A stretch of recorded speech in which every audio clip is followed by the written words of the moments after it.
Cool. Right. So everyone can see my screen, yeah? Could you just put a little thumbs up if you're able to see my screen?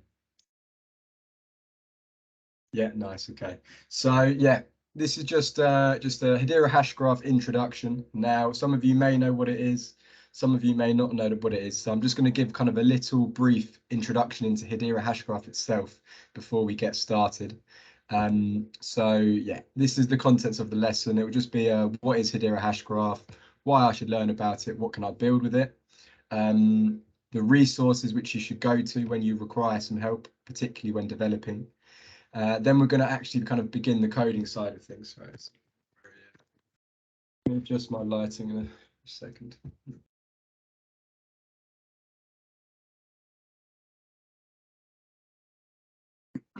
So yeah, so kind of the first stage which any developer needs when it comes to developing with the Hedera Hashgraph is creating their testnet developer account.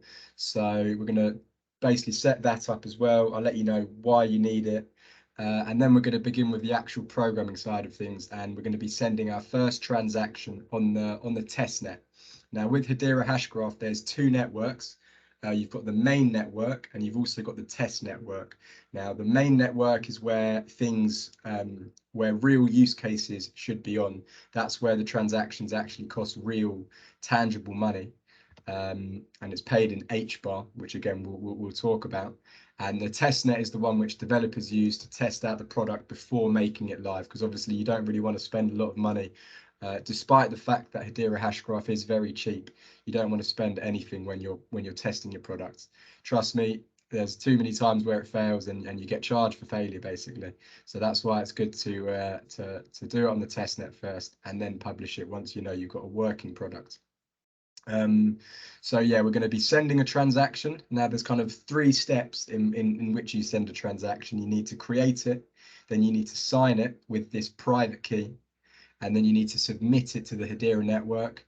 And that will basically be it for this week. I'll do a little sneak peek into the next week, where we'll be covering threshold keys and scheduled transactions. They're two pretty cool features. And yeah, we're gonna learn some of the really cool stuff that you can do with this Hedera Hashgraph. So yeah, what is it? Well, Hedera Hashgraph, it is a blockchain alternative. For those who don't know what a blockchain is, the way that I like to view a blockchain is basically it's a public database which, oh, there we go. Hey, Elizabeth, we've just got started. You haven't missed much there. So yeah, what's Hedera Hashgraph? Basically, it's a blockchain alternative. What's a blockchain? A blockchain is just like a public database which cannot be changed. So any record, any transaction that has been done and has been verified, that is the standard. It is not going to be possible to alter it or to create a fraud on it. And the fact that it's public increases the transparency, and it means that anybody can verify any transaction between two parties. You can't really hide things. Now, the clues in the name Hedera Hashgraph. It's not technically a blockchain. It's this new technology called a hashgraph, which Hedera have actually patented. However, a hash graph, it basically does the same thing. It's like I said, it's a public database. A public distributed ledger is the more technical term. And it uses hash graph technology, which actually makes it a bit more efficient and less energy wasted. On top of that, the fact that it's just like a public database, it's also a tokenization service. So straight out of the box, Hedera Hashgraph gives some really cool features which allow you to create fungible and non-fungible tokens. You've probably heard of NFTs and you've probably heard of cryptocurrencies. Those are examples of non-fungible tokens and fungible tokens. And we'll get into all of that in these upcoming lessons. And then finally, it's a place where you can deploy smart contracts. A smart contract being a computer program which is deployed on this fixed public database. So basically, you've got your smart contract up, everyone is able to see it. There's no sort of cheeky hiding stuff, and it stays on this fixed ledger. So this is what Hedera Hashgraph is. Why should you learn about it? Now, I'm going to take you to the hedera.com website, and they give a pretty good rundown, as they would, it is a business, as to why you should use their own product. And yeah, so 10 times faster than other blockchain alternatives. If we go over here, you can see kind of it compared to Bitcoin and Ethereum. It's these are slightly outdated, to be fair, but when it comes to the cost, I mean, it's a fraction of a cent, let alone a fraction of the cost that you pay on these two main networks. Much quicker, and to me, very importantly, it's very, very eco-friendly. It's got a very low footprint, and as you can see over here, carbon negative. Another thing what kind of I particularly like about Hedera Hashgraph is the fact that the people who are currently owning and governing the network, who are running the nodes, verifying the transactions, are these guys over here. So quite a few big names. Obviously, they're expending their own resources in keeping this network running. And I think that in itself is kind of a good enough, well, not in itself is a good enough reason, but it's definitely an attribute as to why this is a good thing to learn. One thing to note is that it's technically not decentralized yet, because obviously we've got all of these companies who are in charge of running it. However, they are moving to a totally trustless service where anybody is able to set up their own node and help verify and validate the transactions. So yeah, it's cheap, quick, safe, and sustainable. It's pretty good for me. And then what can I do with it? So this is just one example of Gomin, who are a team who I am working with, and they're actually one of the first, I think, the first NFT marketplace on Hedera.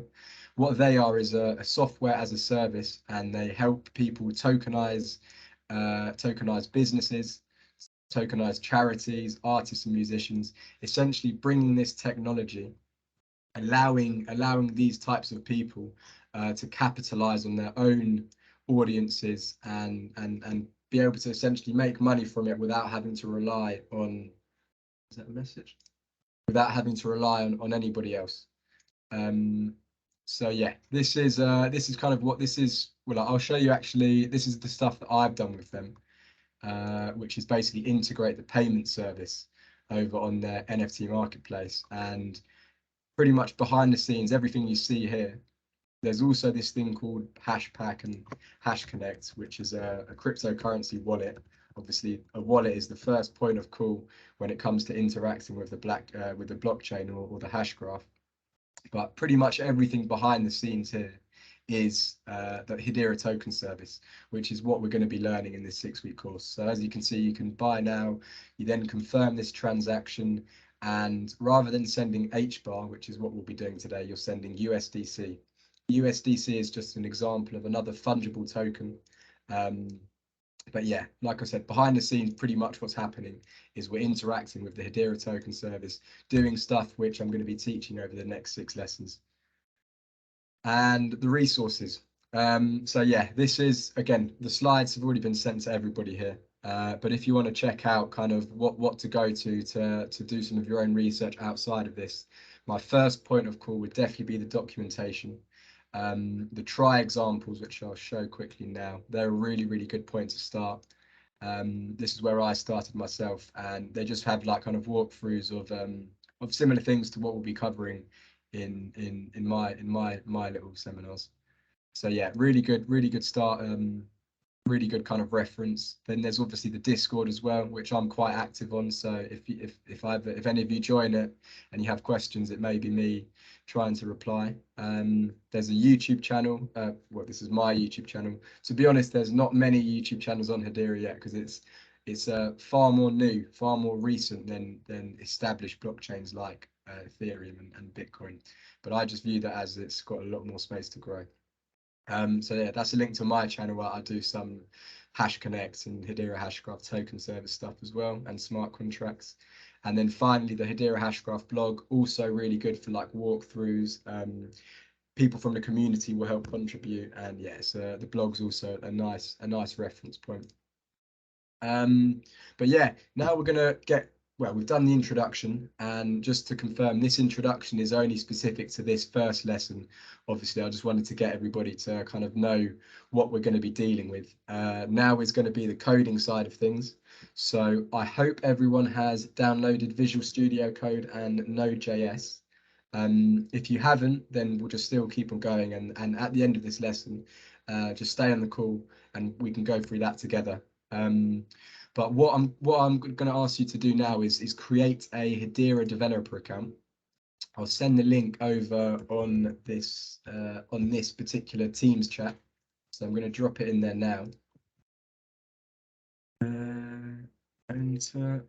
Cool. And yeah, if you're able to just click on that link and then press on start building, you're going to want to create your own testnet account.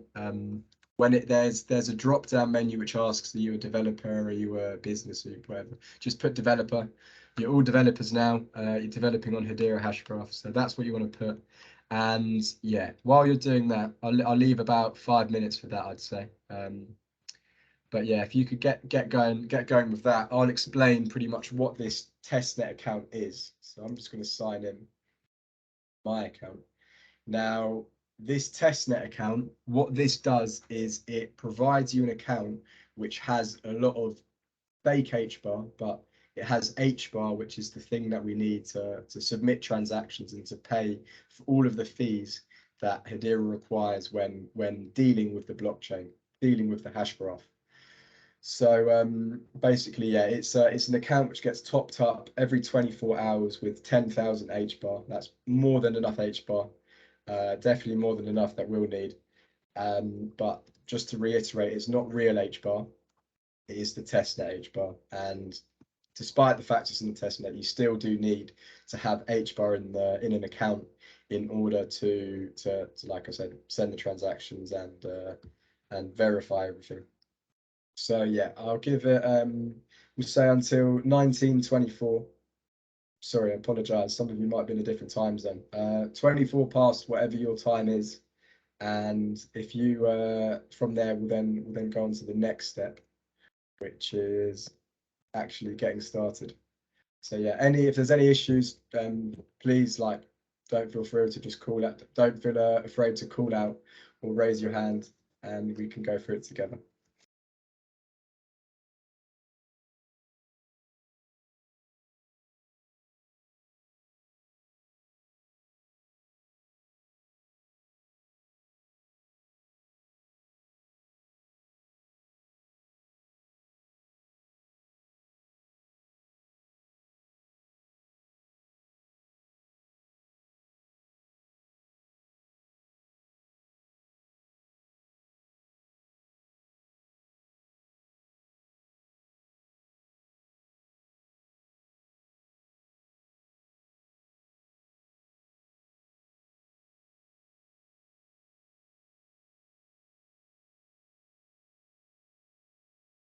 Hey Will, just in that you've just joined, basically I'll give you a little explanation of where we are at the moment. We're just creating, so I've given a little introduction about what Hedera Hashgraph is.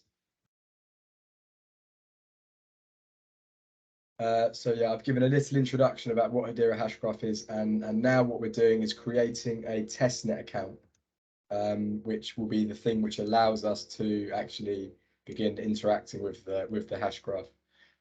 So I'll just repost the link which you need to go to.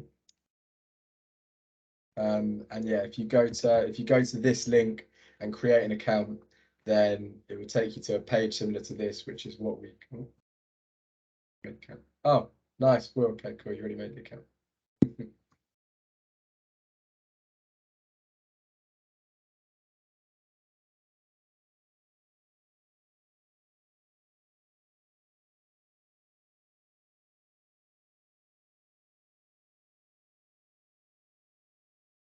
Has everyone done it yet?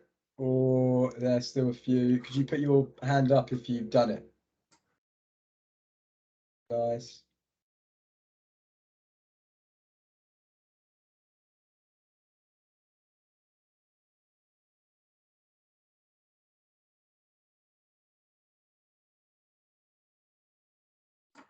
Jake, just got a quick question.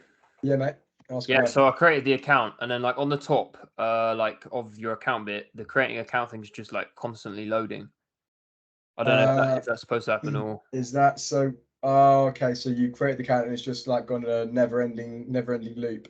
As in, like where it says refill for you, mine says creating account, and then it just has the loading symbol.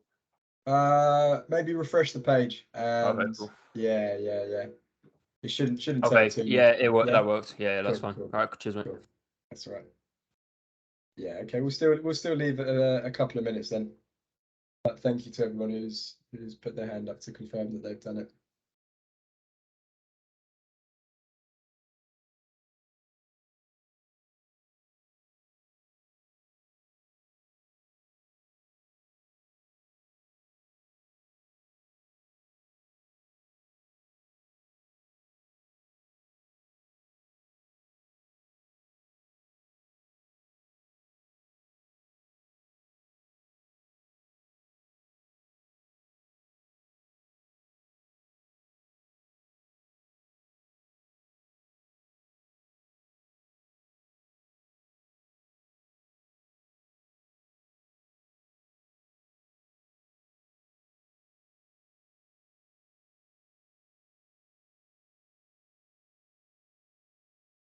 Right.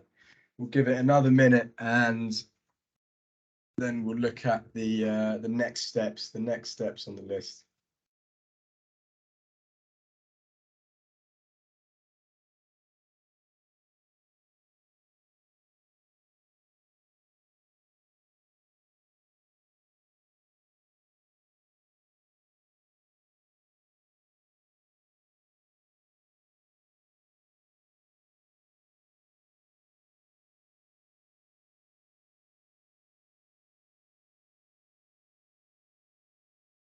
Cool.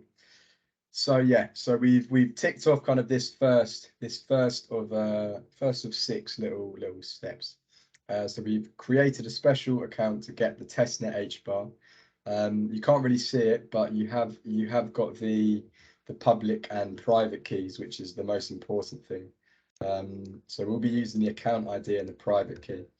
And the next thing that we're going to be doing is creating our code environment.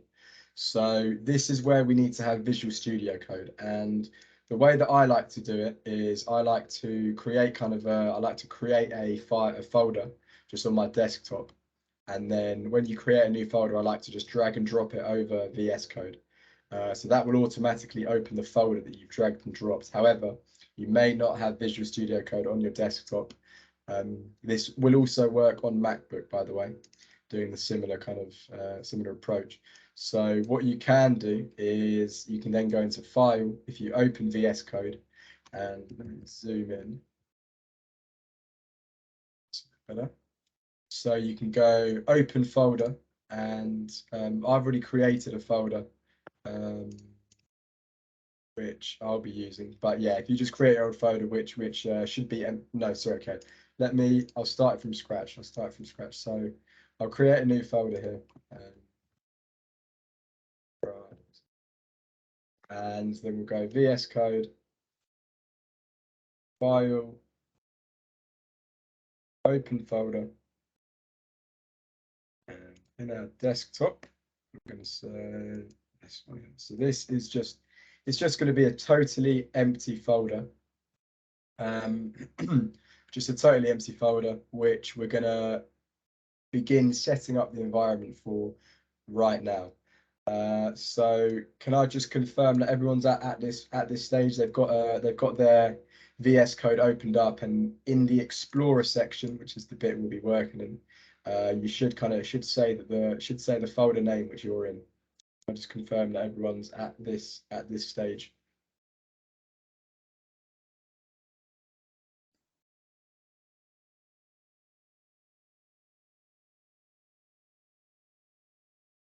Sorry, mate. Would you? I've got a little pop-up box that says, "Do you trust the authors of the file? Should I do like browse folder in restricted mode, or trust folder enable all features?" Is it that's coming up for when you're trying to open the folder which you've created? Yep. Do you trust yourself? Okay, so it's like it's okay. That's for us. Okay, fine, cool. Yeah. I mean, so obviously, if sometimes that's never happened to me when it's like my own folder, especially when it's empty. I think it's because I have However, 2 accounts.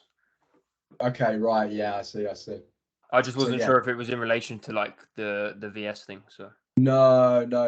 So that would be kind of like a check that VS Code are doing for you. But yeah, if okay, fine, it's that's fine. just going to be an empty folder, so there's definitely nothing malicious in there.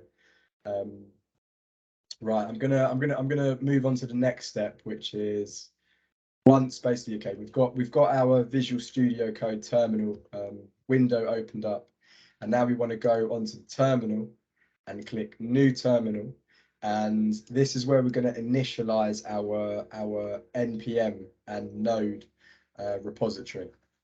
So before we do that, zoom in one time. Before we do that, I'm just going to make sure that all of you do have Node installed. And the way that we can do that is, like I said, when you go into Terminal and open New Terminal, in the lower half of the screen, or perhaps on the right, depending on where it gets configured, you should get this terminal which pops up.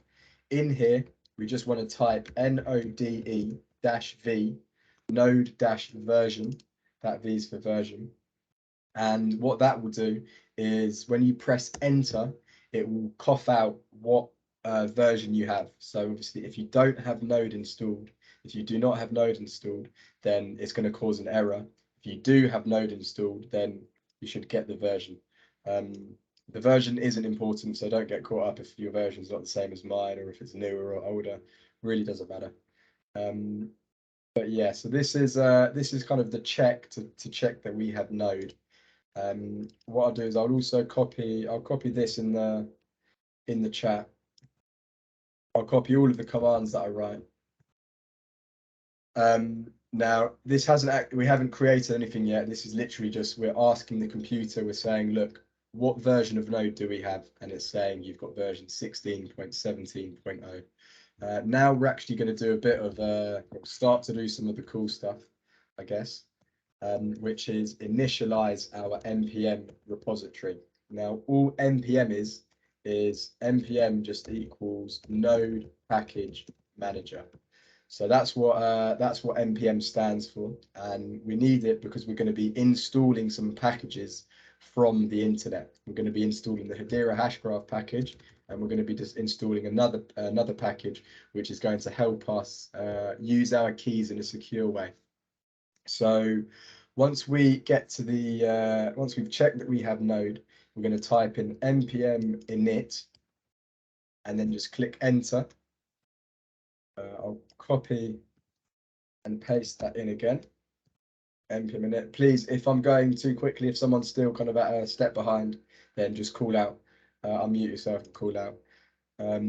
But you should kind of see this large bit of text. We're going to walk you through blah whatever. You don't need to read that. Just press enter, keep on pressing enter until you finally get to the is this okay, and then press enter one more time. And once you do that, it will pop up with kind of the old user interface where you're able to type. And also something that you may notice is in this Explorer item over here, you should be getting a new file called package.json. This is a sign that you've successfully initialized your npm repository. So yeah, we'll do it again by thumbs up. If you can see this package.json in your folder, please get the thumbs up.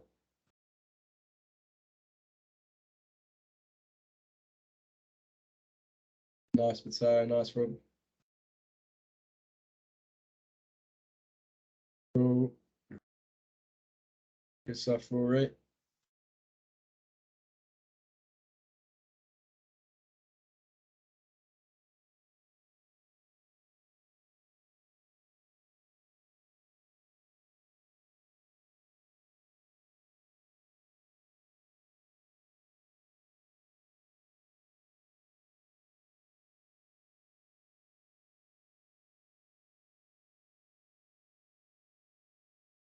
Right, okay. I'm gonna I'll leave it a bit more just because I haven't had still a few people haven't put their hands up. Also, one thing to note, all of the code that, and I'll send it out on the chat again shortly once we get started. But all of the code that I've written for specifically for this lesson, it's already up on a GitHub repository. For those of you who don't know what GitHub is basically the developer's social media. It's a place where you can upload your own files and folders and code and this and that, and other people can see it. So I've created a GitHub repository. That's the word that you use, a repository, and I'll share it. I have emailed it to everyone in here, but I'll also share it in this chat so that you can have it as like a reference to check while I'm going ahead or whatever. Hey Jake, sorry, I don't have the package.json file coming up. Like I've put in npm init. Yeah, has it then returned this utility? We'll walk you through and yeah, it's okay. returned that. So what you probably want to do is press enter at 7 or 8 times, and what it will basically do is it just kind of ticks all of these boxes. So there's a few. If we look over in the package.json, we can see that it obviously, which you don't have quite yet, but it's got a name, it's got a version, it's got a description, main, scripts, all of that stuff. And pretty much before we configure it, it's asking us, okay, do you want us to give any specific information? It's really not that important, especially for what we're doing. This is more important for when it comes to large projects which you're going to publish. But basically what you want to do is when you do press and when you do enter on npm init, you just want to spam the enter button until you see yourself back in this user interface where you're able to it just says at the end, is this okay? Yes. So yeah, I'll just press so enter. press enter one more time. Okay, yeah, now it's come up. Thanks. Cool. Awesome. Right, I'm gonna move on. Unless anyone gives another shout now. Please do call out if there's a slight little hiccup, because it's better to get it sorted out prior. Obviously, the thing is, it's one of those things where if one person has an issue, there's bound to be another person. And obviously, like I said, these are getting recorded and will be shared. So I'm sure people watching will also have similar difficulties. But no, it seems okay. It seems like we're all good. So we've now got this package.json. So we've told the computer that, okay, in our Hashgraph seminars folder, or whatever you've called it, of course it doesn't matter. We've told it that we're going to be able to install some node modules, and we're going to be able to interact with some stuff which people have already built. So we're going to do that right away. So I'll also put these commands in the chat. However, what you want to do is you want to type in npm install, and you want to type in @hashgraph/SDK. Again, I'm going to type this in. This will take a minute maximum, because like I said, you're actually going to be installing it from the internet, so you're going to require a bit of, you can't do this without a Wi-Fi connection, but obviously everyone here has one. Now you want to press enter, and you'll see, okay, look, we're starting to install this stuff. We've got this little loading bar at the bottom, and something else which will pop up once it's been installed is we're going to get these new folders over here in our working directory. So we're going to get a node modules folder, and we're going to get this package-lock.json file. Now in here, it's going to tell us what dependencies we have. So we've just installed the Hashgraph SDK, tells us what version it is. And inside the node modules, we can also actually see the Hashgraph SDK thing which we've installed. Now, you do not have to worry about all of these files. What we're going to be doing is we're basically going to be using a very, very small percentage of the whole software developer kit SDK. We're going to be using a very small percentage of them, and we're going to be importing them, and then we're going to be using them in our code. So this is just to show you kind of that, well, this is where it is, but you do not need to worry about the whole extent of files in there. Now, I'm going to assume that everyone's done that again, unless someone gives a shout. But you just basically need to type in what I've sent over there and press enter. You should see it loading and downloading all of the files. There's also another node package which we need to install, and that's one which is called .env. You'll see why it's called .env in a second. Again, I'll type it out, but this is what's going to help us use our keys in a secure way. So for that, you want to type in npm. Now, I'm actually going to use a shorthand of what I did previously, which was install. I'm going to say npm I, and then I'm going to say the package name.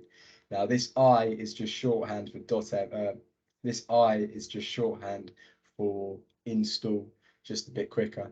And again, you want to press enter on that. So I'll copy and paste that into the chat. And press enter on it myself. Again, we'll see that similar loading bar. This one's a bit quicker because it's smaller in size. But if we then check out our package-lock.json, we'll also be able to see that now .env is appearing in here.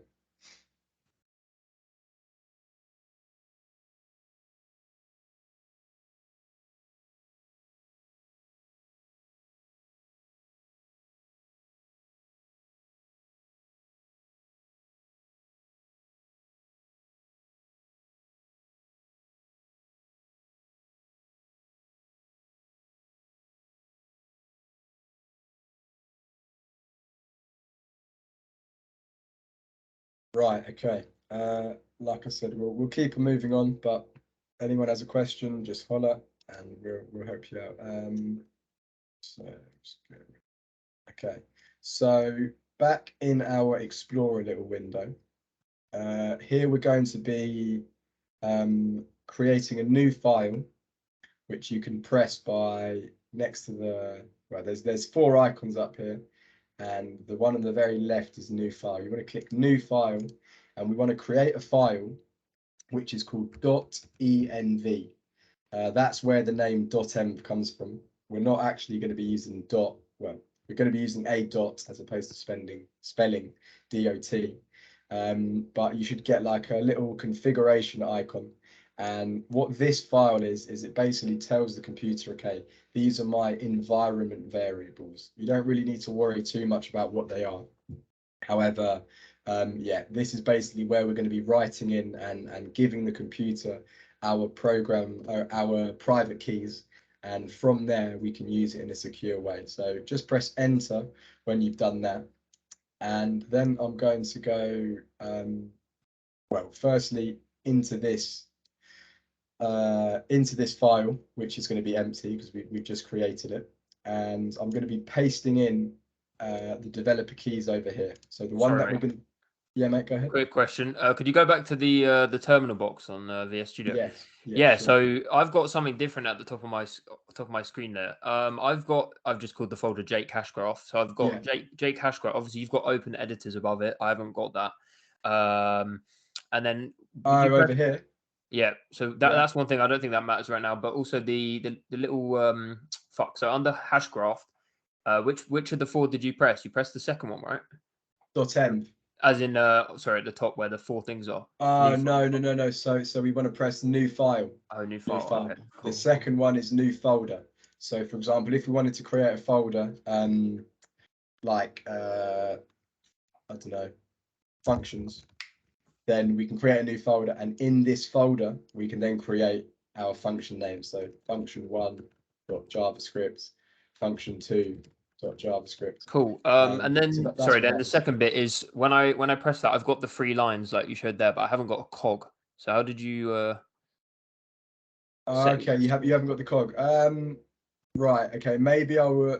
So you did, it's written like that, yeah. You've got .env. I haven't typed in .env yet. Okay, cool. Okay, you have to type that in, and then that's when Visual Studio Code is a application built by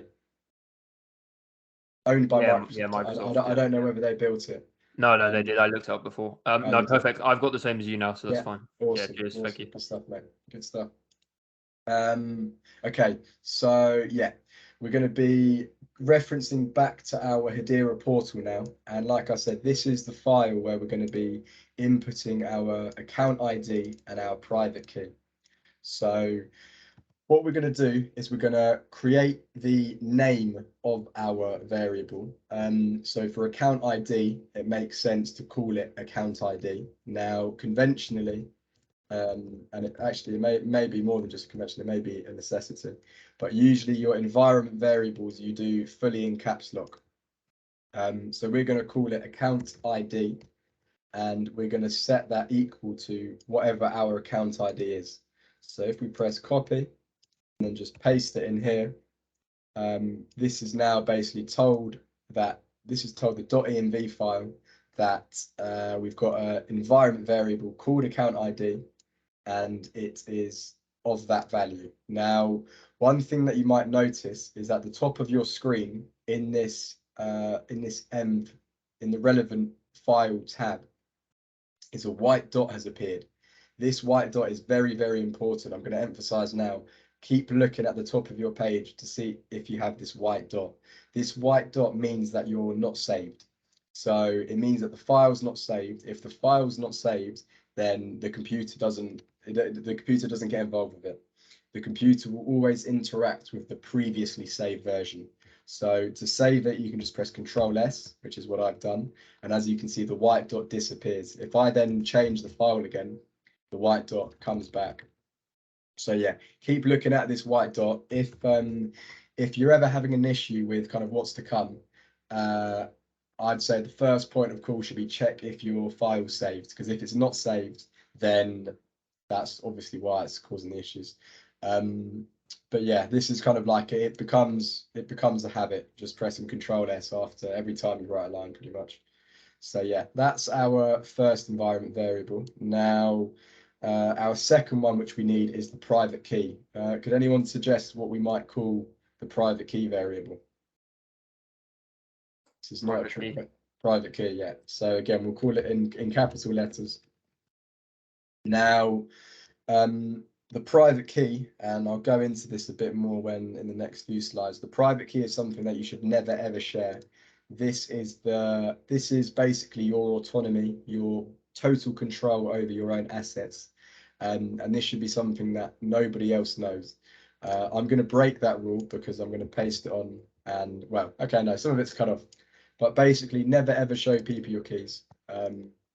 Obviously, this is just a test net account, so it's not too big of a deal. But I'm still not going to have it on for too long. But yeah, paste in your account ID, paste in your private key, and once that's been done, then you've started. You've entered into the Hedera Hashgraph developing world. So well done. Like I said, I'll leave you guys a bit of time. Please make sure that you've spelled account ID correctly and private key correctly. One thing that computers are not good at is typos. So if anything is incorrect, even the casing, then the computer will just cause a fit because it has to be absolutely perfect. So I'm gonna paste in kind of, well, account ID, and I'm gonna paste in private key just so you can copy and paste it yourself, just to ensure that it's all correct. But yeah, we've kind of done the environment setup, and I think we're ready to move on to the next part of the thing. So I'm just going to kind of briefly explain what a transaction is, which is what we're going to be building now that we've set up this environment. Now, yeah, what is a transaction? Well, a transaction is a record of activity. Anything that is a change, an update, or a removal of information on the Hedera Hashgraph / blockchain requires a transaction. So that's basically what a transaction is. It's not necessarily specifically to do with money, but there is always like an exchange going on, and like I said over here in this next point, it requires a fee payer. So every transaction needs to have a small amount of HBAR paid in order to go along with the transaction. So let's say you're trying to send an account 100 HBAR. You might need to send 100 HBAR and then 0.01 HBAR for the fee. Now, the fee is always paid in HBAR, even if you're not necessarily transacting with HBAR. You might be sending an NFT to someone. You might be calling a smart contract function. All of these things require an HBAR payment, which is why we have the testnet account to provide that payment. All of them require a payment in order for the transaction to be submitted to the network. What is HBAR? Well, HBAR is the native token to the Hedera Hashgraph. It's used to pay for all of the services that the network provides. And on top of that, it also helps keep the network safe and helps basically verify and validate this immutable database, which I was alluding to earlier. Now, Hedera Hashgraph is a proof of stake network. Some of you might know what proof of stake is, what proof of work is. All of these different consensus mechanisms. Again, this is not something that is going to be covered within the scope of this course. However, it's another reason it's another use of HBAR. HBAR is used to stake, which then provides a fair consensus mechanism. What are private keys? Now, again, I've kind of mentioned private keys earlier. Private keys are the keys which give you the full power and with that, the responsibility over your own assets. They should never be shared, because if somebody else has your private key, then anything that belongs to you also belongs to them. So you use them as a signature to sign transactions. Like I said, a transaction is any sort of change to the blockchain. And you use it to sign the transaction to verify that the request is coming from you. So yeah, let's create, sign, and send a transaction. We'll go back over to Visual Studio Code for now, and get started with that. So we're going to need to create a new file. And again, it's very in computer programming, it's good to try and be as descriptive as you possibly can without being overly descriptive. But we're creating a function which is going to send a transaction. So I would suggest calling the file send transaction. Now, you might notice that I've done the casing slightly different relative to .env. This is called camel casing, and this is something that's just like a convention within JavaScript. And to show that we want a JavaScript file, we need to append this send transaction with .js. You'll see that before, this logo is just like the 4 lines which you were talking about earlier, Robert. That just means it's a text file. What we want is a JavaScript file, so we click JS, and then it will not, again, VS Code will pick up, okay, this is a JavaScript file, just like the computer does, and it will then give us this icon to let us know what file is what. So yeah, again, press enter, you'll automatically be opened up into this send transaction file. And from here, we can begin importing the NPM modules, the NPM packages, which we have already imported. So to do that, there's 2 ways of doing it.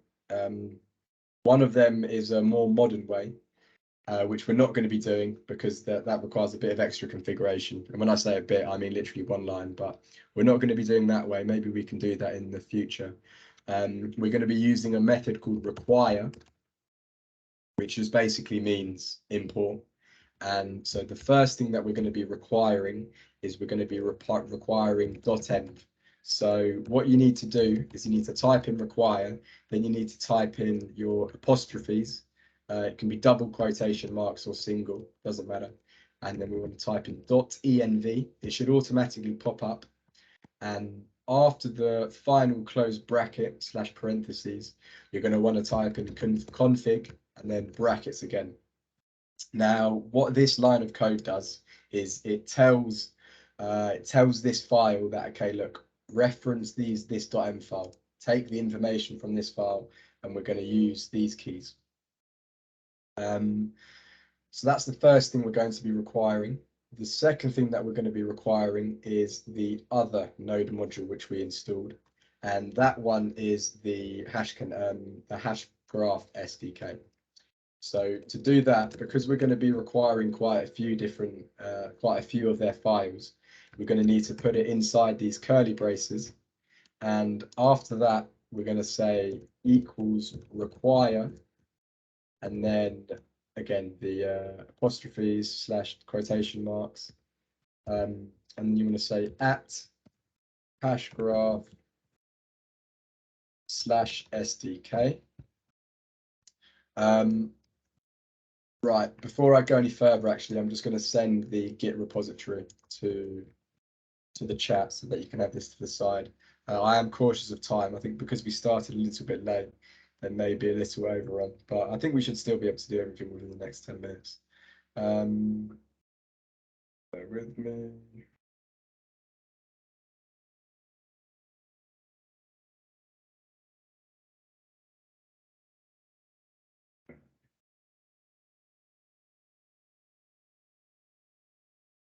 So yeah, I'm just going to send this into the Teams chat as well, which you can have as to the side. This is kind of the perfect code. But we're going to be requiring some methods inside this Hashgraph SDK. So we're going to be requiring, first of all, the transfer transaction method. Again, it should automatically pop up, and it should be a green color as well. That shows that it's a class. I'm not going to get into what a class is, but just think of it as a bit of code which allows us to interact with the hash graph. After we do that first one, we're also going to be taking client. Make sure you do a comma after transfer transaction. And I think for the time being, this will be all that we need. So yeah, I'll paste this into the chat just so you can copy and paste it in yourself. But these are basically the two classes which we're going to be using today. We're going to be using the transfer transaction class and the client class. And before we get started, we need to actually, so we've told the program that we want to install, we want to take the variables from this .m file, but we haven't actually attached them to any JavaScript variables. So we're going to do that now. We're going to say const account ID. Now you might be saying, oh, why is it not called account ID like that? Like we did it in the other file. You can do it like that. However, in JavaScript, like I mentioned with the file name, you do this thing called camel casing. So we're going to stick to convention, and that's going to be equal to process.env.account_ID. Now, just to confirm that you've spelt it in the same way, what I would say is write this out and then paste it in, because this needs to be exactly the same. If we go account IDD, it's going to cause an error. So make sure that you've spelt it in the correct way. Similarly to that, we're also going to need to create a private key variable. And we're going to say that's equal to process.env.private_key. Again, I'd just recommend copy and pasting it. So yeah, so now we've bound. So now we've bound the variables in this .env file, and now it's in a JavaScript variable. So now we can use it in our JavaScript code. And what we're going to do after we've done that is we're going to create our function, our send transaction function. So this is going to be what's called an asynchronous function. Now, what an asynchronous function basically means is that we're going to be interacting with the internet. So it's not going to be able to happen instantaneously. It's going to require a bit of time, and we're going to need to await. We're going to need to send something to the internet, and that's going to then receive a response. That's what the async is telling us. Function just means that it's going to be a function. And after that, we can then put our function name, which I'm just also going to call send tx. Tx I use as shorthand for transaction. After that, we need to give it some brackets because all functions need to have brackets. And then we're going to go some curly braces. And inside this space is where we're going to be writing our function. So yeah, I'm just going to keep on typing. If I'm going too quick, just shout out, give me a pause. but you can also kind of copy and paste it from the code that I've already got. So we're going to be creating our transaction variable. This is basically I've got over on the slides that yeah, we need to create, sign, and send a transaction. So what we're doing right now is we're creating the transaction. So I'm just going to call it transaction, to be honest. And this is going to be equal to a new instance of this transfer transaction class. Again, it should automatically pop up, so you can know that you've correctly written it if it automatically pops up. And we're just going to put brackets after that. And now we can specify what type of properties we're going to be sending. We're basically going to be building the transaction, and we're going to be choosing the options in which the transaction is built. So I'm just going to reference the Hedera documents now, just to kind of show how important they are, how useful they are. And over in the SDK section, we can then go to transactions, and we can say these are all the different types of transactions which are available. We'll be covering quite a few of them, not all of them, but quite a few. So we're doing a transfer transaction. And on here, it tells you kind of all of the available methods which you can give it. So you can add a HBAR transfer, a token transfer, token just being a fungible token. You can add an NFT transfer, a token transfer with decimals, approved HBAR transfer. There's lots of flexibility, and this is what makes Hedera Hashgraph so good, is there's lots of different options that you can do. We're going to be doing an add HBAR transfer because that's currently the only token which our testnet accounts have. They've only got the HBAR.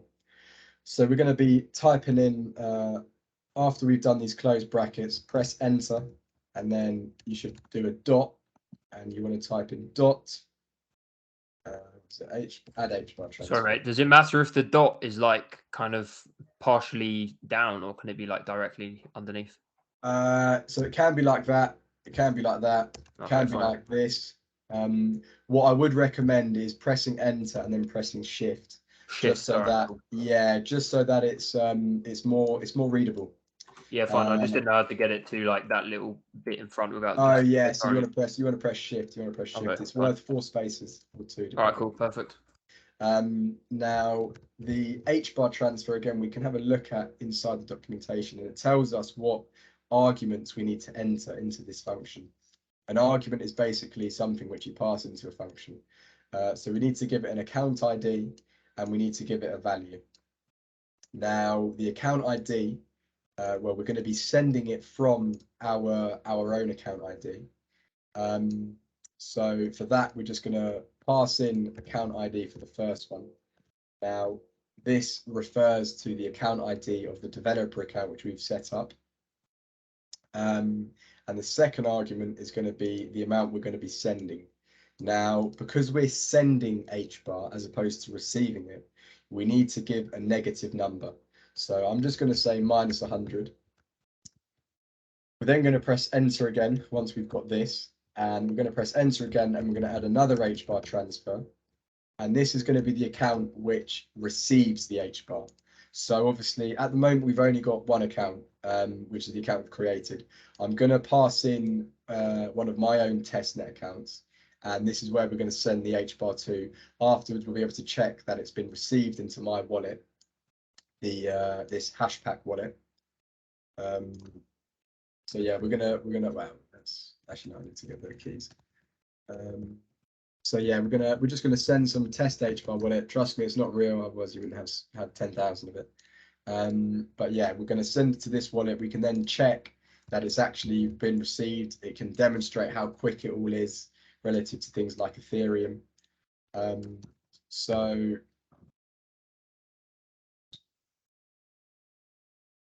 yeah, so we just pass in the account ID, and this is going to be receiving 100. Now, one thing to note is that the sum of all of the H-bar transfers must balance out to 0.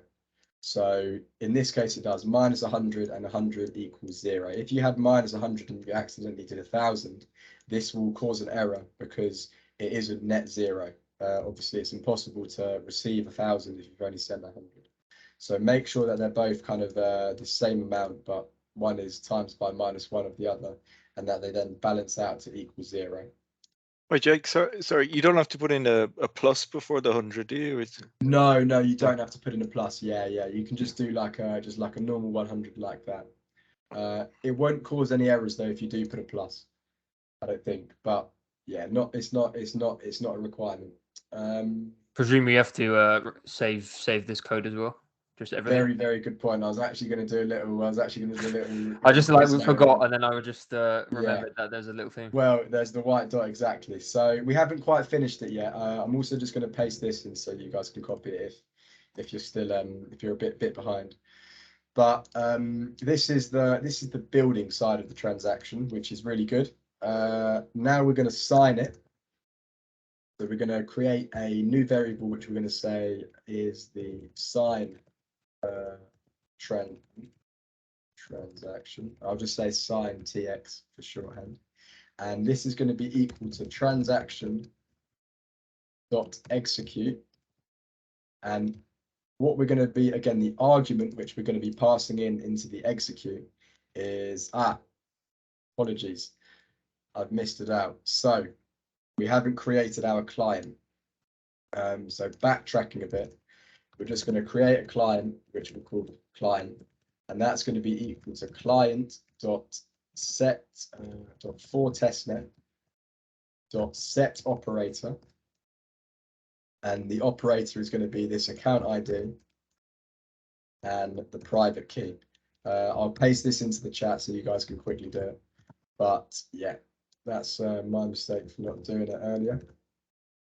So yeah, just copy and paste that. Make sure you do it above this function. Make sure you do it above the function. And once you've done that, we then just want to copy and paste this client inside here.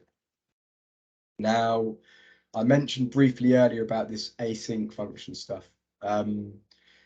Because this particular line of code requires interaction with the Hedera Hashgraph, which is an internet-based thing, we need to actually say, okay, we're going to be awaiting it because it's not going to be able to resolve instantaneously. We need to say, okay, we're going to send the transaction, wait for it to give me a response back, and then we're going to continue. So that's what this await is for. Again, I'll copy and paste this in.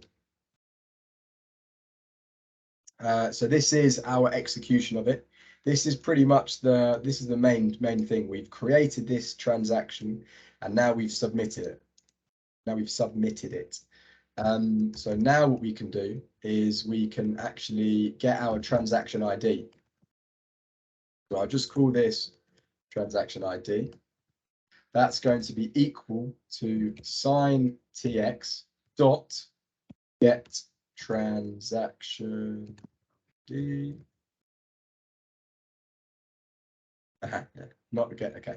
So that's just going to be equal to sign TX dot transaction ID. And then what we're going to do, I've also pasted that into the chat, is we're gonna console log it into the screen, and that's where we're going to be able to actually look online on the Hedera Hashgraph Explorer and show that, okay, look, this is the public information. This transaction can be viewed by anybody, given that you have the transaction ID. So what we're going to do for that is we're going to say console log. We're just going to give it a little information. We're going to say this is called the transaction ID, and then we need to say that's equal to the transaction ID. So Dylan, over here, sorry for the alarm. Over here, you do need to include a plus.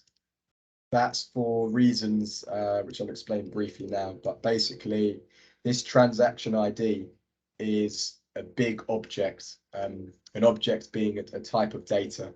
And by having it in a plus, by saying we've got a string plus this, it automatically converts this into a string, which just means that it's nice and readable.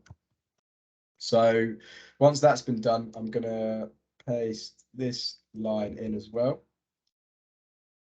This is our function done. Now, it's not, well, I'm presuming that you've all saved it. However, it's not quite ready to run quite yet.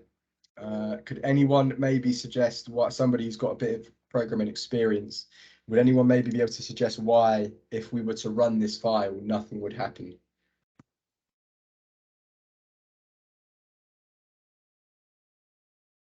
I know there's a few people who do Python in here, so it's the same kind of the same principle as to why a function wouldn't run in Python.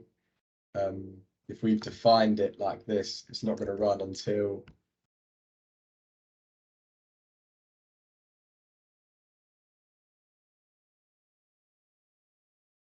no line that calls the function, exactly. So we need to actually call the function. Now to call it, we're just going to be, obviously we've got the function name, it's called sendTX. So we're going to just copy and paste that, and this is basically our function. So now we've got a line which calls the function, and this basically tells the program, okay, look, we've got this function over here. Over here, we're saying invoke it. And yeah, this should be good to go. There's a very high probability that there will be an error, just because that's kind of natural. Sorry, question. Yeah, if it's all right, I don't know if this is relevant. I have no coding background. How did you make the sendTX brackets go yellow instead of purple? Oh, you just copied it. Oh, right. Okay, fine. You just copied and pasted it from up there, did you? Yeah. Did you? I just typed it out manually. You typed it, and it's gone purple over here. Yeah. I typed out at the bottom, so I didn't copy it from the top from line 12. I just typed it out on line 23, and it was purple. But up on line 12, it is yellow. So I just copied. Yeah. It's not. Well, I don't know why. It's still purple. I don't know. Never mind then. Yeah.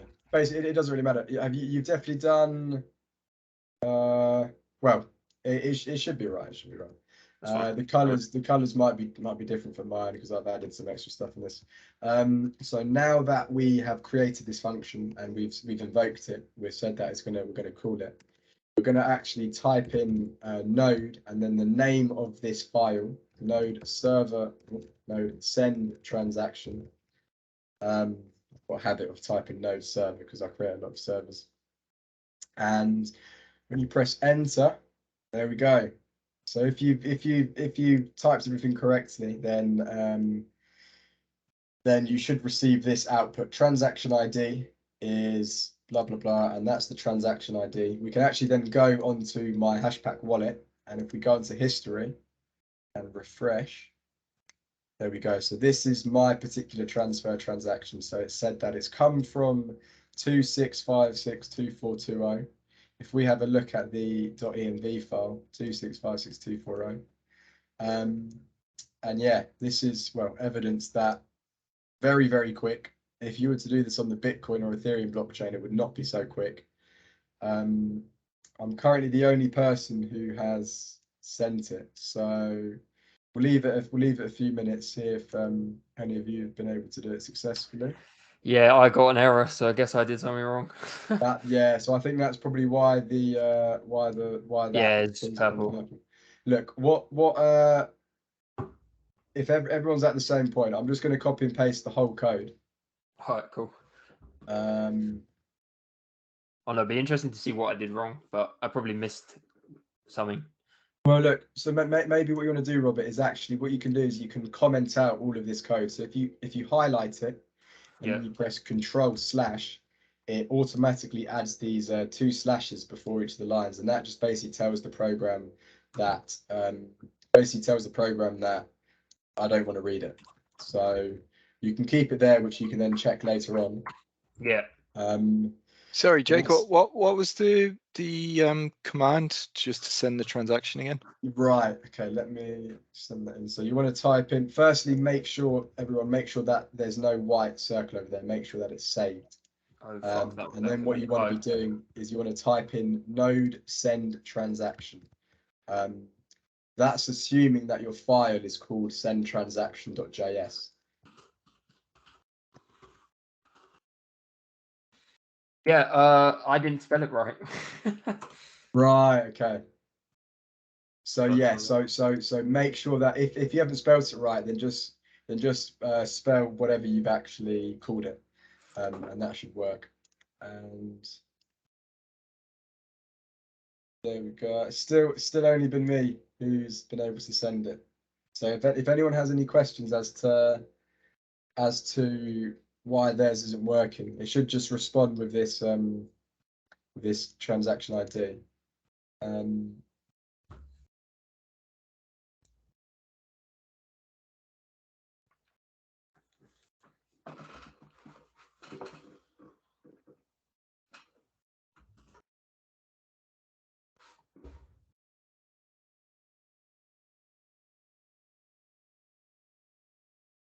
no, I spelled it right, but now it's not working still. So I think I messed up something in the code.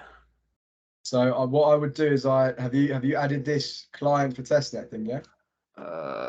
Like, wait, I'm just trying to see if I spell it word for word, but I have got that there. Yeah. Did you copy and paste the whole code, yeah? Oh shit! You put that in there now, have you? Yeah. So just if you, that's Oh, probably I the see best it. bit. Yeah, I see it. Yeah. Just copy and paste the whole thing. Should I just add it on a new line? Well, remove everything that's been done before, because that Okay. will cause like clashes. Or you can highlight everything and then do that control/ thing that I said. Yeah, cool. Give me 2 seconds.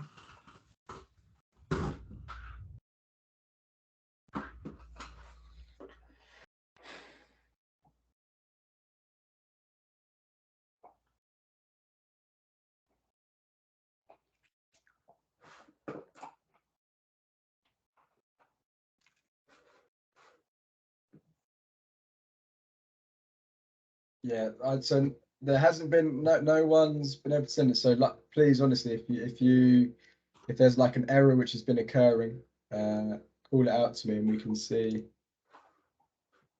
and try and work it through together. One thing that I'd also say is make sure that the .m file is saved and make sure that these account IDs are spelt in the same way.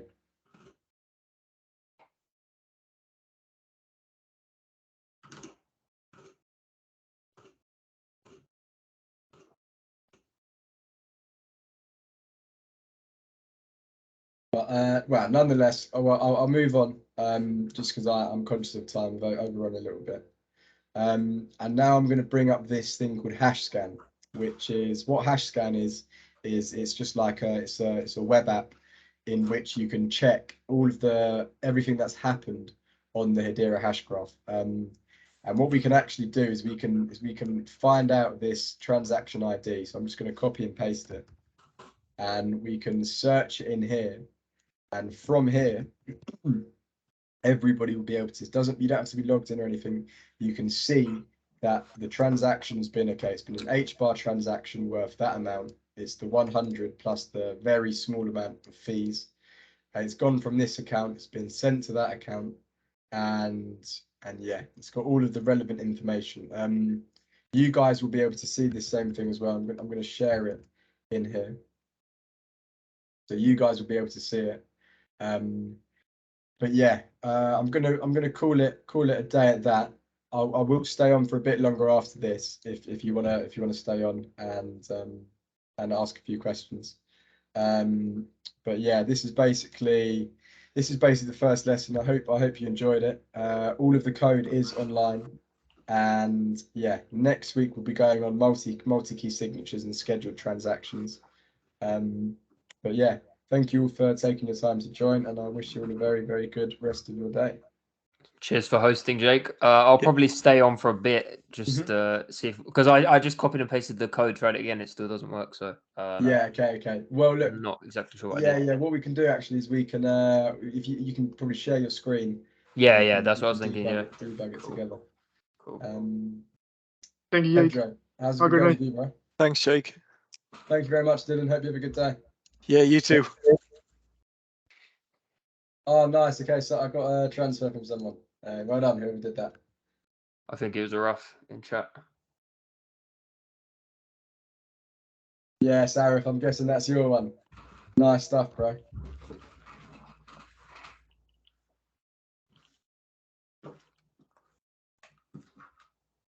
Good stuff, man. Look, I think you're the first person to do it successfully. So, congratulations.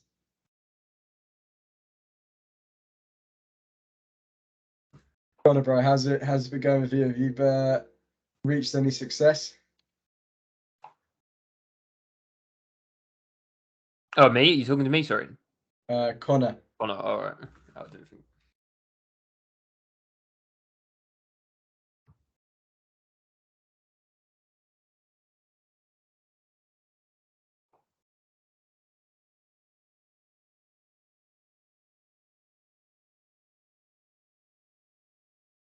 Robert, do you wanna try share your You screen? want me to share it now? Yeah, cool. I Yeah, just didn't know if you wanted to wait for the others or not, so we'll wait to hear from them. Let me know if you can Awesome. see it. Aaron, have a really good day, bro. Sleep well. Can you see my screen? Yes, I can see Oh, it. okay, cool. Because I can't see that it's sharing. So Okay, bro, you haven't saved it. all right, maybe that was it. Let's see. Fuck. See, you know more about Actually, this. what you can do, just press up on your keypad. There we go. Oh. Press enter. Oh, sick. Yeah, cool. Yeah, but okay. Look, I copied and pasted what I did because I want to figure out what I did wrong. So I copied and pasted this. I don't know if you've got to hop off or if we go over it another time. I don't mind. No, so I think it's coming from. Okay. Well, so firstly, you haven't done const. You've got like an at before the transfer transaction. Just trying to see what then- line. Oh, what, this one? Yeah, so there's an at there. So that shouldn't be there. Okay. Cool. Also, that top line just shouldn't be there. Oh, this one? Yeah, that shouldn't be there. Oh, sick. Trying to see my code real quick. Oh, right. So yours disappeared. Yeah, because basically when I was putting in the first line, I then pressed like enter and it started running something, which I seen on your Yeah, screen. It didn't run. So then I pressed Control Z to go back because I thought it did something wrong. I guess I fucked it from there. Also, there's quite a few times where there's quite a few. Oh, okay, transaction. Okay, yeah, that's all right. Yeah, So yeah. I ruined the spelling when I said Well, it. no, but the thing is, what it did, is because you did new transaction, you didn't do new transfer transaction, it automatically popped up with, it automatically imported transaction. Okay. What line are we looking at, sorry? So this is inside the function now. So you did const transaction equals new transaction, but you should have done new transfer. Oh, my spelling. No, the name that the spelling is not actually the issue, it's that new transaction. And what that would have done is it probably popped up and you pressed enter, and because it basically then imported it from the beginning, but that's the wrong class. But everything else there looks correct. Everything else there looks correct. So yeah. Well, you got it to work now, so good stuff. If you want, you can try if you go to hash scan, you can paste in that transaction ID and then you can send it. Hash scan. Yeah, hash scan. I've sent a link to it. Oh shit. Okay. Oh, the tab that shows the cool. I've got that here. Am I right to show that? I don't know if I'm right to show this, but let me do this anyway. Yeah. You're able to share it. It's all public information. Yeah, there you go. It's up on screen. Is that your one or is that's your one? That's Nice. the one you put in chat that I clicked on. So. Oh yeah, it is. Okay, so if you copy and paste your own transaction. What? Sorry. Wait. Oh, right. From here. Yeah. So you see it in the very bottom, in the terminal. Okay, the transaction ID is that copy the whole thing. The whole thing. 0 as well. That from 0.0. Oh, okay. Cool. Yeah. Copy and paste that. This one. And then where should I copy it into? Just into here. Yeah, into the search bar there. Okay, cool. Yeah. No. In the web app search bar. Yeah. Cool. This is your transaction here. Sick. Yeah. Okay, I can see what I'm looking at down here. I don't know what all these numbers are. I can't lie. Neither do I. Oh, you Neither don't do I. either. Oh, okay, fine. Yeah, no, that was Yeah, fun. That but- was actually really. I'm actually surprised I kept up, to be honest. Because Oh, mate, you did really, really well, to be honest. Yeah, I don't know. But I think there was. Thank you for asking questions. I really appreciate it. that's right. I mean, it's always. I can't lie. I think it's the same with everyone. Like, it's always the first question is always the most awkward because no one wants to be the first to talk. Bro, But I literally, already knew I was going to be asking questions because this bro, shit that's is you're way here to above my learn, level. You're here to learn. It's the same. It's the same in lectures, bro. In lectures, nobody asks questions. Yeah, And because I it's like know that. for a Not the done fact, thing. Is like everyone sees it as embarrassing, but I mean, bro, it's crazy. I don't really care, to be honest. No, But it's yeah. It's literally. We're here to learn. Everyone's here to learn. That's what I circle students. yeah, I Everyone's a think student. I was thinking. I think a lot of people didn't talk because even like me, I've got 2 monitors. Yeah, and even I was struggling to try and keep up with it, looking at the Zoom, what you were typing and typing. Yeah. And I know you're probably working from one screen. I mean, it was good, obviously. Like I really enjoyed the lesson. But yeah, I'd probably say maybe like slow down. I mean, we were running out of time as well. But I was thinking like It's a good point. I have 2 screens, and I was finding it difficult to keep up. So I was just Right, thinking if no, people that's on like actually- one screen, they might have found it a bit difficult to keep up, ask questions. Yeah. But No, nah, that's but really it's good. Feedback. I don't want to was say kind anything of- negative, obviously. Like, No, but bro. for You like should a say, for like a the more feedback on the negative, first the lesson. better. The more negative, the better. Negative is useful. There was like one part at the beginning where you were talk. I mean, obviously you're used to coding, so for you, same as me. Like if I was talking about what I do, it's going to be difficult for me to be slow and talk about it because I'm familiar with it as opposed to like me learning at the same time. So there was. I'm going to look back at the recording. There was one bit at the beginning that you were talking about, and for me, I just can't do 2 things at once. I can't listen and type at the same time. It's impossible. Right. So there was one bit towards the beginning of the code. I think I'm sharing my screen still. It was like. Before the other bit, I think somewhere up here, you're talking about something and what it does, and I couldn't follow. I didn't clock what you said because I was typing it out. But yeah, potentially for like future lessons, just be like stop and then explain what you're doing, what it does, and then type it out, just so then and probably other people as well can follow what you're saying, as well as trying to figure out what we're typing. Okay. But yeah, but other than that, like I'd say it was good. Look, Brian, honestly, mate, thank you for that feedback. I was kind of conscious about of time. Yeah. No, not even about time. Oh. No, about the 2 monitors issue. Like. Oh right, yeah. Yeah. But you don't have 2 monitors either, do you? No, I do. Nah. Oh, you do? Oh, right now. Oh, okay, cool. I thought you were just operating off one screen. No. Oh, okay, fair enough. But nah, like don't take it as negative feedback. Obviously, just look, that's just something I thought about. Negative feedback is the only relevant feedback. I don't know. I feel like some people. I mean, maybe it's just me, but I feel like if you put a lot of time in something and then someone gives you negative feedback, it's a bit like it's a bit like my feeling when my code didn't work. But it's always something as simple as not being saved. Oh yeah, no. This was your code, like my code. Oh right. I screwed up.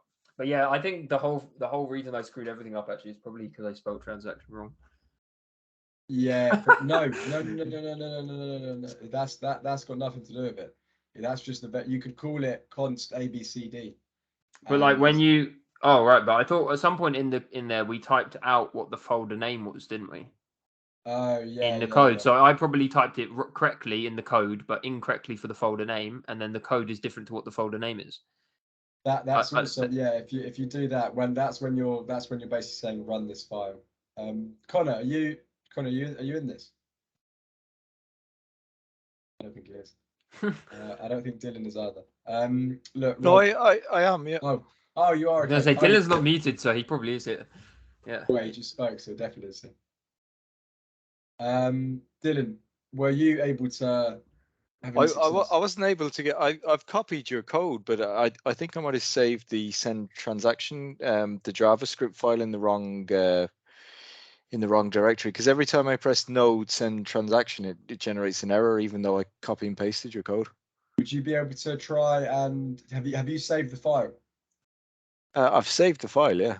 Yeah. So there's not a white dot at the top. No, there's no white dot. No. Would you be able to share your screen and then we can look into yeah. I'll just have to join off. I'm actually doing the code on a different laptop, so. Right. Okay. Okay, but I can join in. So yeah, okay, yeah. I'll wait. You guys don't mind if I just stay here? Bro, more than Oh, yeah, cool. It's quite interesting just seeing. I don't know if you wanted to end the recording either. I think it's still going. To be honest, I think this will probably be the best part of the recording. This will be the the bit where people are talking.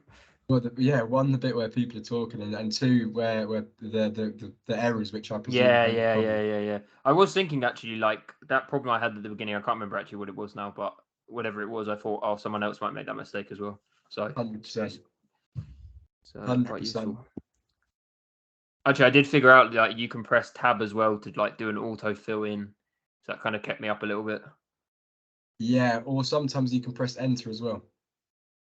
I don't know what happened at the beginning when I pressed enter and it ran it. So yeah, so what that would have done is because Visual Studio Code has this thing called IntelliSense where it kind of predicts what you want to type. I'm just going to admit you now. Right. Yeah. So because it's got this thing called IntelliSense, it assumed that you were looking for. Hey Dylan. Hey Jake, how's it going? Good. I'll share the screen.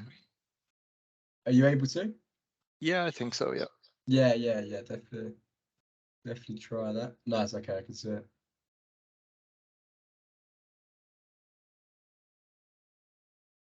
Right. Yes, you're right. Okay, so you've saved it in. Okay. So so you want to drag and drop that file outside and then so drag and drop it just below package.js. There we go. Let go. Move. And then likewise with the .env. There we go. Now you should be able to, if you press up on the, so you can actually do it quicker by pressing up on the keyboard. Oh, okay. Center. Yeah, it automatically. I think it's successful. Yeah, Yes. perfect. Yeah, nice. Awesome. Brilliant. Awesome. Thanks, Jake. Yeah. So that, again, you've got to be very, very nitpicky with your computers. But let's just check. So yeah, that's already been received, Dylan. This is why Tosho is building on Hedera Hashgraph. Tocho. Who's Tocho? So yeah, so Dylan's actually my employer. Okay. Yeah, I see. Dylan's the CEO of a business which is building on top of the Hedera Hashgraph as well. I think I seen Dylan's email actually in the thread. Right. So yeah, Tosha. Yeah. So I'm doing some of the Hedera Hashgraph side of things with that, but obviously Dylan's in the business and management side of things. So I think this will be really good to get a stronger understanding. When me and Mashia are talking, it's probably just alien, isn't it, for most of it? Oh yeah, no, I've actually done a Hedera Hashgraph development course. There's Okay. a Python Hedera Right. Python playlist on YouTube, and it goes through doing all of this, but it's not actually doing it in the native JavaScript. No, it's It's doing it in Python with a JavaScript converter, so it's a little bit confusing for me. But I'd like to learn it in JavaScript just to understand it, because it's a more intuitive language. For sure. But yeah, I mean, definitely when it's been built specifically on it, I think the Python SDK was built by some people like not even associated with Hedera Hashgraph. Yeah, and it just doesn't keep up with the latest updates with the hips. Right, exactly. Yeah. So yeah, how did this kind of compare to the ones? I thought it was very good. Yeah, it's just the very nitpicky stuff like saving your files in the right places and things like that. Yes, just that you have to watch out for. Exactly, and it's not something that the new developer will be looking out for, because they're just focusing on getting everything typed out correctly. Oh yeah. No, I thought it was really good. Well done. Thanks a million for putting this on, Jake. It's really good. Oh, well, look, I hope to see you next week as well, when we'll be covering some more of the powerful stuff. I mean, we're going straight into for sure, definitely. Awesome. I think we'll be in contact tomorrow. Yeah, perfect. Awesome. All right. Cool. Are you heading off, Jake, or you want to stay on? Oh, I don't know if anyone's heading off. I'm probably going to head off now as well, unless there's any more questions. No, there was only like one, which I guess. So is this coding stuff that we're learning is all like the behind the scenes of what would happen if you wanted to use the, like, for example, with I know nothing about NFTs. I was really interested in it, but it just goes so over my head. Like obviously, if I were to go on and try and buy an NFT using, I can't say this thing properly, Hashgraph, Hedera Hashgraph, would you have to like go through all of this process in order to send coins to people, or are we just going through this like as the background kind of stuff? So yeah, when you go onto a website and you buy an NFT, for example, which is on the Hedera Hashgraph, you won't have to do this yourself, but the buttons that you click are calling this functionality. And usually what you'll find is, for example, so with the code you can create an NFT and you can mint an NFT and you can send an NFT. There's typically third-party platforms which offer the same functionality, but they'll obviously charge their own fee. So by being able to do it coding wise, you're able to get it for like the market price. Well, not the market price, for the base price essentially. And you can make it a bit more customizable. But fundamentally, behind you're still sharing your screen, by the way, Dylan. But yeah, fundamentally, anytime that you buy a token or you create a token or whatever, then you're calling this same JavaScript code. There should be a little thing on your Windows computer at the bottom that says you are sharing your screen, as in like just above the bar. But I don't know if it comes up for you. Let me reshare my screen, see if I can find it. Yeah. Oh, you found it. There you go. I think. Okay. I think yours is gone now. Yes, it's yeah, it's fine. Yeah, it's gone. Yeah. Okay, I'm gonna end the recording and then I'm gonna call it a day myself as well. But cheers, particularly you two. Thank you for being engaging. Thanks a million, Jake. Awesome. All right, well, take care. Have a good evening, rest both of you. Yeah, you too, guys. Yeah, you too. Perfect. Cheers, Jake. Cheers. Bye.